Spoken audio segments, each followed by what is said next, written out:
So here's some more bad news potentially that may be coming at us.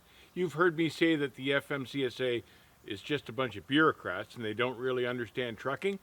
Well, the FMCSA may be getting ready to throw a whole new curveball at us. This video is sponsored by our friends at Carmuse Americas. Carmuse Americas mines limestone in different locations all across the country, and they're recruiting CDL drivers. They offer full benefits, 401k with a match, highly competitive hourly wages with overtime, and best of all, their runs are all local, so you'll be home every night. With a strong emphasis on safety and respect, this is a great place to work. If you want to learn more about Carmuse, check out the links below. Now, you've heard me say before that because the FMCSA is all staffed by bureaucrats, they really don't understand anything about trucking.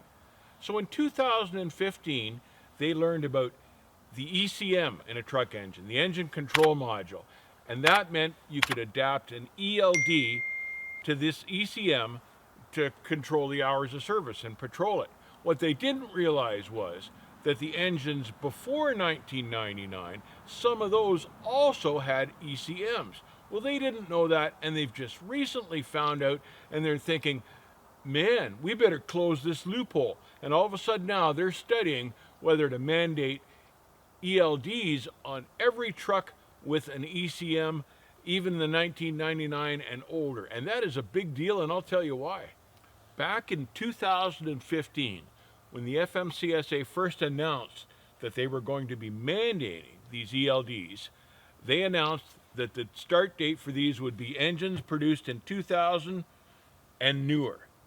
And all sorts of guys, especially small operators and small fleets, looked at this and looked at the electronic logs, and they didn't really match up with the businesses that they were running at the time because some drivers needed to stop or whatever. So hundreds of thousands of small operators and small fleets at that point made the decision that they were going to have to run 1999 or older engines, and tens of thousands of them went the glider kit route. So they bought a new glider kit and put a 1999 or older engine in it. Hundreds of thousands of operators more decided they were just going to keep their old equipment and keep rebuilding it so they could keep running on paper logs so they wouldn't have to go this electronic log route. So now, just with the stroke of a pen, the FMCSA is looking at changing this rule, and to them it's nothing. It's the stroke of a pen, but to all sorts of small carriers and single owner operators that have to watch every dime and nickel that they spend just to stay profitable, this is going to be a huge blow, as all these small operators and owner operators may have to reconfigure their equipment just to stay in business. Now, I really don't think that it's fair that the FMCSA can come along, dictate the rules, hundreds of thousands of drivers and operators and truck owners invest in the solutions that will work best with this, and then all of a sudden the FMCSA changes the rules of the game.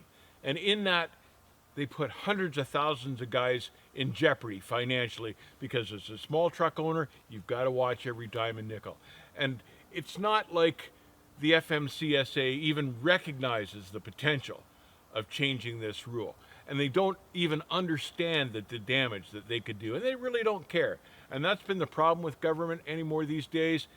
They just don't worry about small business. They just do what they want. And it's all about not whether the small business survives. It's just all about making up new rules every day. Stay safe. Contact your congressman and put pressure on them to try to stop this kind of legislation from going through the FMCSA. As a small business owner, you just don't need to see it. You don't want to see it. Keep the rubber side down. Stay safe. I'll see you on the back haul.